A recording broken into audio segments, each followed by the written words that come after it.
بسم اللہ الرحمن الرحیم۔ السلام علیکم دوستو، آج حضرت ڈاکٹر محمد علامہ اقبال رحمۃ اللہ علیہ کے داڑھی نہ رکھنے پر دلچسپ واقعہ لے کر آپ کی خدمت میں حاضر ہوئے ہیں۔ ویڈیوز کی جانب بڑھنے سے پہلے آپ سے گزارش کی جاتی ہے کہ ہمارے پیج کو لائک کریں تاکہ آپ کو اگلی ویڈیوز کی نوٹیفیکیشن بآسانی مل سکے۔ علامہ اقبال رحمۃ اللہ علیہ کے دور میں ایک فقیر گزرے ہیں جو لوگوں کے مسائل سن کر حل کیا کرتے تھے، تو وہ اس شرط پر لوگوں کے مسائل سنتے اور اس کا حل کرتے کہ اس شخص نے سنتے رسول صلی اللہ علیہ وآلہ وسلم یعنی داڑھی مبارک رکھی ہو۔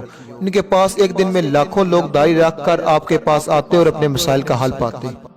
ایک دفعہ علامہ محمد اقبال رحمۃ اللہ علیہ تازی شیو کروا کر ان کے آستانے پر چلے گئے اور وہ لوگوں کی بڑی لائن میں کھڑے ہو گئے۔ کافی انتظار کے بعد جب آپ کی باری آئی تو اس فقیر صاحب کے خلفاء نے دیکھا کہ ایک شخص تازی شیو کروا کر آپ کے پاس آیا ہے، اور انہوں نے اس اجنبی شخص یعنی علامہ اقبال رحمۃ اللہ علیہ سے کہا آپ یہاں سے چلے جائیں۔ تو علامہ اقبال رحمۃ اللہ علیہ نے کہا جا کر فقیر کو بتاؤ کہ اقبال تازی شیو کروا کر آیا ہے اور ان سے ملنا چاہتا ہے۔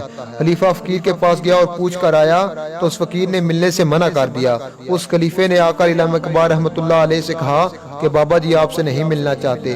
تو پھر علامہ اقبال رحمۃ اللہ علیہ نے کہا کہ جا کر میرے ایک سوال کا جواب لے کر آؤ، ان سے پوچھو کہ داڑھی میں ایمان ہے یا ایمان میں داڑھی۔ تو وہ خلیفہ پھر سے گیا اور بابا جی سے یہی سوال کیا۔ تو فقیر شخص اٹھ کر باہر آیا اور علامہ اقبال رحمۃ اللہ علیہ کے قدموں میں گر گیا اور زورق تار رونے لگ پڑا۔ تو بہت سے لوگ یہ دیکھ کر رونے لگ پڑے۔ تو اس واقعے کے بعد اس فقیر نے سب اپنے اصول تبدیل کر دیے، تو پھر ہر عام و خاص کے مسائل سنتے اور اس کا حال بتاتے تھے۔